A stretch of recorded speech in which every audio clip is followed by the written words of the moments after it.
ಕಳಪೆ ಕಾಮಗಾರಿಯೊಂದಿಗೆ ಸಿಎಂ ಉದ್ಘಾಟನೆ ಮಾಡಿಸುವುದೇ ಕಾಂಗ್ರೆಸ್ನ ಅಭಿವೃದ್ಧಿ.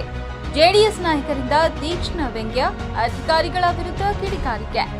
ಅಫಜಲಪುರ ಜುಲೈ 20 ತಾಲೂಕಿನಲ್ಲಿ ಗುಣಮಟ್ಟವಿಲ್ಲದ ಕಾಮಗಾರಿ ಕೈಗೊಂಡು ಅದನ್ನೇ ಸಿಎಂ ಅಥವಾ ಉಸ್ತುವಾರಿ ಸಚಿವರಿಂದ ಉದ್ಘಾಟನೆ ಮಾಡಿಸುವುದೇ ಕಾಂಗ್ರೆಸ್ನ ಅಭಿವೃದ್ಧಿಯ ಹೊಸ ಮಾದರಿಯೇ ಎಂಬ ತೀಕ್ಷ್ಣ ವ್ಯಂಗ್ಯವನ್ನ ಜೆಡಿಎಸ್ ರಾಜ್ಯ ಪ್ರಧಾನ ಕಾರ್ಯದರ್ಶಿ ಶಿವಕುಮಾರ್ ನಾಟಿಕರ್ ವಹಿಸಿದರು.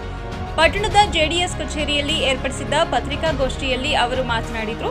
ಘತ್ತರ್ಗಾ ಗ್ರಾಮದಲ್ಲಿ ಕೈಗೊಂಡಿರುವ ಕಾಮಗಾರಿಗಳ ಉದ್ಘಾಟನೆಗೆ ಸಚಿವ ಪ್ರಿಯಾಂಕ ಖರ್ಗೆ ಬರ್ತಿದ್ದಾರೆ ಎಂಬುದು ಸ್ವಾಗತಾರ್ಹ.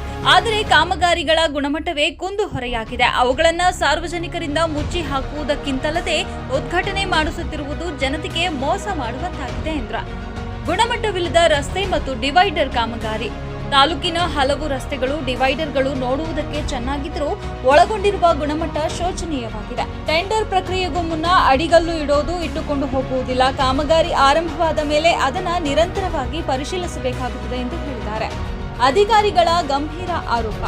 ಪ್ರತಿ ಕಾಮಗಾರಿಯಲ್ಲೂ ಅಭಿವೃದ್ಧಿಯ ಹೆಸರಿನಲ್ಲಿ ಭ್ರಷ್ಟಾಚಾರದ ಜಾಲ ಹರಡಿದೆ. ಪಿಡಬ್ಲ್ಯೂಡಿ ಅಧಿಕಾರಿಗಳು ಗುತ್ತಿಗೆದಾರರೊಂದಿಗೆ ಕೈಜೋಡಿಸಿ ನೇರವಾಗಿ ಕಮಿಷನ್ ವ್ಯವಹಾರಗಳಲ್ಲಿ ತೊಡಗಿದ್ದಾರೆ. ಅವರಿಗೆ ಲಾಭ ಸಿಕ್ಕರೆ ಸಾಕು, ಕಾಮಗಾರಿ ಹೇಗಾದರೂ ಇರಲಿ ಎಂಬ ನಿಲುವಿಗೆ ಇಳಿದಿದ್ದಾರೆ ಎಂದು ನಾಟಿಕಾರ್ ಗಂಭೀರ ಆರೋಪ ಮಾಡಿದರು. ಜೆಡಿಎಸ್ ಬೇಡಿಕೆ ಖಾತರಿಯ ತನಿಖೆ ಬೇಕು.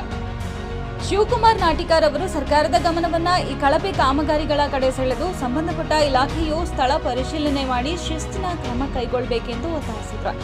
ಜನರ ಹಣದ ದುರ್ಬಳಕೆ ನಡೆಯಬಾರದು. ಜನತೆಗೆ ನಿಜವಾದ ಅಭಿವೃದ್ಧಿ ಬೇಕಿದೆ, ಭ್ರಷ್ಟಾಶ್ರಿತ ತಂತ್ರವಲ್ಲ ಎಂದು ಹೇಳಿದರು. ಬೇರೆ ದಿನಗಳಲ್ಲಿ ಭಕ್ತರು ಬಂದಾಗ ಆ ದೇವಸ್ಥಾನದಿಂದ ಮುಂದೆ ಬರ್ತಾ ಇದ್ರು. ಅವತ್ತು ಶಿಕ್ಷಣದ ಅಲ್ಲಿ ವಿದ್ಯಾರ್ಥಿನಿಯರಿಗೆ ಪಾಠವನ್ನು ಮಾಡುವಂಥ ಸಂದರ್ಭದಲ್ಲಿ ಭಾರಿ ತೊಂದರೆ ಆಗ್ತಾ ಇತ್ತು. ಆದರೆ ಇವತ್ತು ನಿರ್ಮಾಣ ಆಗ್ತಕ್ಕಂಥ ಹೊಸ ಪ್ರೌಢಶಾಲೆ ಕಟ್ಟಡ ಏನಿದೆ ಅದು ಕಳಪೆ ಮಟ್ಟದಾಗಿದೆ. ಅದನ್ನು ಉನ್ನತ ಮಟ್ಟದ ತನಿಖೆ ಆಗಬೇಕು. ನಾಳೆ ಪ್ರಿಯಾಂಕ ಖರ್ಗೆ ಸಾಹೇಬರು ಬಂದರೆ ಅದನ್ನು ಭೇಟಿ ಕೊಡಬೇಕಾಗಿ ನನ್ನ ಆಗ್ರಹ ಏನಂದರೆ ಅಲ್ಲಿ ಭೇಟಿಯನ್ನು ಕೊಡಬೇಕು. ಒಂದು ಉನ್ನತ ಮಟ್ಟದ ತಂಡನ ರಚನೆ ಮಾಡಿ ಗುಣಮಟ್ಟದ ಕಾಮಗಾರಿ ಆಗಿದೆಯೋ ಇಲ್ಲೋ ಅಂತಕ್ಕಂಥದ್ದನ್ನು ಅದನ್ನು ತನಿಖೆಗೆ ಒಳಪಡಿಸಬೇಕಂತಕ್ಕಂಥ ಆಗ್ರಹವನ್ನು ಇವತ್ತು ನಾನು ಮಾಡ್ತಾ ಇದ್ದೇನೆ. ಅದರ ಜೊತೆಗೆ ಅದಕ್ಕೆ ಹೋಗಲಿಕ್ಕೆ ರಸ್ತೆ, ಶೌಚಾಲಯ ವ್ಯವಸ್ಥೆ, ಕಾಂಪೌಂಡ್ ವಾಲ್ ಆಗಿರ್ಬೋದು ಮತ್ತು ಅದಕ್ಕೆ ಬೇಕಾದಂಥ ಮೂಲಭೂತ ಎಲ್ಲ ಸೌಕರ್ಯಗಳನ್ನು ಒದಗಿಸುವಂಥ ಕೆಲಸವನ್ನು ಕಟ್ಟಡ ಮಾಡಿ ಉದ್ಘಾಟನೆ ಮಾಡಿ ಬಿಲ್ ತಗೊಂಡು ಹೋಗಿಬಿಟ್ರೆ ಶಾಲೆ ಕಟ್ಟದಂಗೆ ಆಗಲ್ಲ, ಅದು ಉಪಯೋಗಕ್ಕೆ ಬರಲ್ಲ. ಮಾನ್ಯ ಶಾಸಕರೇ, ಇದನ್ನು ಗಂಭೀರವಾಗಿ ತೆಗೆದುಕೊಳ್ಳಿ. ಅದಕ್ಕೆ ಹೋಗಲಿಕ್ಕೆ ರಸ್ತೆ ಇಲ್ಲ, ಕುಡಿಯುವ ನೀರಿನ ಸೌಕರ್ಯ ಇಲ್ಲ ಮತ್ತು ಈಗಾಗಲೇ ಛತ್ತನ್ನು ಸೋರ್ತಾ ಇದೆ. ಇನ್ನೂ ಉದ್ಘಾಟನೆಯೇ ಆಗಿಲ್ಲ, ಛತ್ತನ್ನು ಸೋರ್ತಾ ಇದೆ.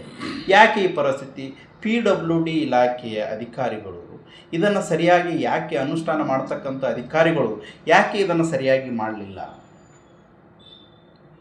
ಇವರೇನು ಗುತ್ತಿಗೆದಾರ ಜೊತೆ ಶಾಮೀಲಾದ್ರ ಏನಕ್ಕಾಗಲಕ್ಕ ನಮ್ದಿಷ್ಟು ಪರ್ಸೆಂಟೇಜ್ ಬರ್ತದ, ನಮಗಿಟ್ಟು ಬಂದರೆ ಸಾಕು ಅಂತಕ್ಕಂಥ ಅಂಥ ಮನಸ್ಥಿತಿನ ಇವತ್ತು ಒಂದು ಗತ್ತರಿಗೆಯಲ್ಲಿ ಪ್ರೌಢಶಾಲೆಯನ್ನು ನಿರ್ಮಾಣ ಆದರೆ ಇನ್ನು 20-25 ವರ್ಷ ಮತ್ತೆ ಶಾಲೆಯನ್ನು ನಿರ್ಮಾಣ ಮಾಡಲಿಕ್ಕಾಗಲ್ಲ. ಇವತ್ತು ಹಾಳಾಗಿಬಿಟ್ರೆ ಮುಂದಿನ ಭವಿಷ್ಯದಲ್ಲಿ ಆ ಗತ್ತರಿಗಿ ಪ್ರೌಢಶಾಲೆ ಮತ್ತೆ ಅಲ್ಲಿ ಸಮಸ್ಯೆಯನ್ನು ಉದ್ಭವ ಆಗ್ತದೆ.